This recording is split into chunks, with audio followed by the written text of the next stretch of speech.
March ended with a brutal capitulation, a slow-motion Black Monday that dragged global equities to their lowest liquidity floors of the year. But as the second quarter opened on April 1st, the board lit up green in a vertical, aggressive risk-on rally. The spark for this sudden reversal came late Tuesday from Washington. The U.S. administration announced an abrupt timeline to end operations in Iran, a window of just 2 to 3 weeks to execute a complete withdrawal. Throughout the first quarter, the conflict in the Gulf de-anchored global inflation expectations. This sudden 2-week exit window compresses that timeline, instantly stripping away a layer of geopolitical risk that institutions had spent months hedging against. The mechanical velocity of this rally suggests a violent gamma-driven short squeeze. Thousands of bearish bets placed in March were forced into immediate liquidation as the price action moved against them. Spot market indices are blindly buying the headline of a peace pivot. The underlying derivatives data, however, exposes a highly leveraged, fragile system, where one misstep in the Strait of Hormuz could trigger an immediate cascade in the opposite direction. Japan delivered the clearest example of this squeeze. The Nikkei 225 surged 4.04% in a single session, tearing past resistance to close at 53,128. Europe followed the exact same vector. Germany's DAX 40 staged a 1.5% recovery, clearing immediate hurdles and targeting its structural peak of 23,500 on the back of cooling energy inputs. Both of these regions share a critical structural vulnerability, an extreme dependency on Middle Eastern energy. Japan relies heavily on steady oil imports, while Europe's industrial core in Germany is still recovering from a historic LNG supply shock that drove Eurozone inflation to 2.5% in March. Their economic stability is physically tied to the Strait of Hormuz. Any threat of a localized blockade instantly prices a massive premium into their industrial supply chains. Because of this, the rallies in Tokyo and Frankfurt remain entirely contingent on the success of the G7 naval escort program. The geopolitical risk premium dictating these markets has been temporarily suppressed by a headline, but the underlying physical threat remains completely intact. In the United States, the S&P 500 entered April attempting an aggressive recovery, trying to snap a brutal 5-week losing streak that defined the end of the quarter. This chart shows the S&P 500's price action failing to clear a significant resistance cluster. The index is hitting a dense horizontal ceiling right at the 6,650 level, unable to convert the early momentum into a structural breakout. The catalyst capping this rally is a highly specific tail risk. Iran's Revolutionary Guards issued an ultimatum, threatening retaliatory strikes against U.S. technology infrastructure starting at exactly 8 p.m. Tehran time. This localized threat against assets like Google and Meta is actively forcing institutional order flow out of NASDAQ-heavy technology components. Portfolio managers are unwilling to hold that specific exposure overnight. Instead of exiting the market entirely, that capital is executing a defensive rotation. Institutions are shifting funds into undervalued financial sectors, establishing a firm liquidity floor at 6,343 while they wait out the deadline.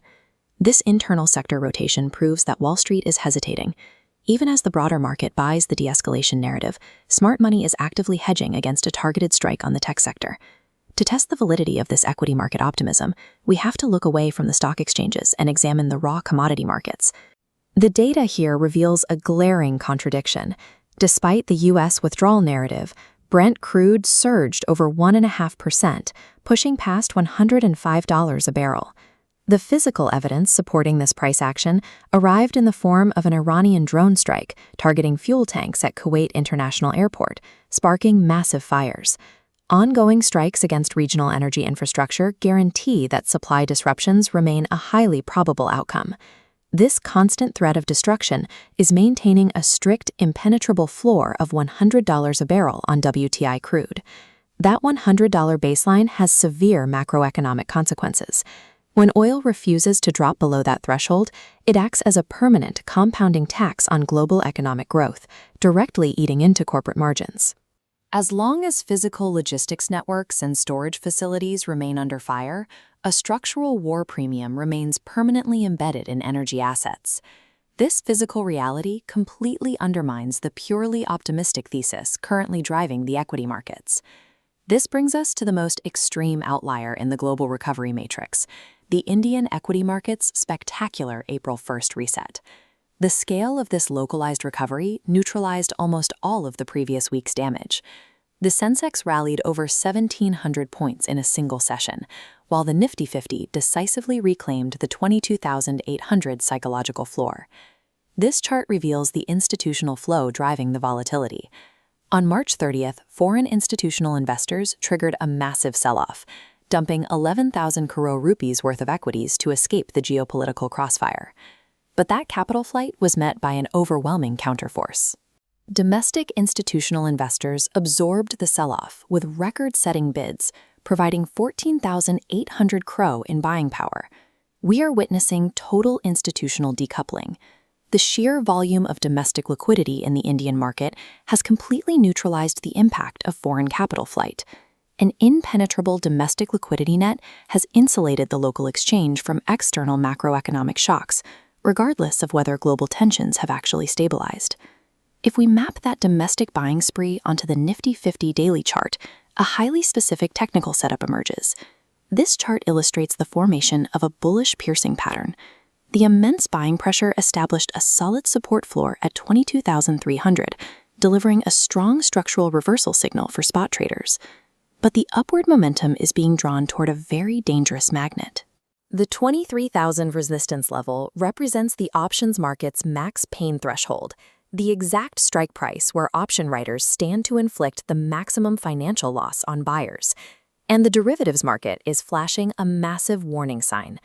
While the spot price rallied, the India VIX simultaneously surged nearly 29. Frankfurt, Wall Street, and Mumbai, spot equity markets are uniformly signaling an aggressive risk-on environment, buying the narrative of a swift resolution. But the derivatives and commodities sectors refuse to confirm that breakout. The raw materials and the insurance contracts are telling a different story. This chart captures the exact mathematical divergence. On the left, global equities are rising as they price in immediate peace. On the right, WTI crude and the volatility index are surging in parallel, pricing in prolonged conflict. When spot and options markets diverge this violently, history provides a clear precedent. The options market, driven by highly leveraged institutional hedging rather than retail sentiment, is consistently the more accurate predictor of systemic reality. For quantitative analysts and macro strategists attempting to navigate this highly complex environment, the required approach is entirely data-dependent. Do not trade geopolitical headlines or build positions based on superficial de-escalation whispers from political leaders. That is how capital gets trapped in a gamma squeeze.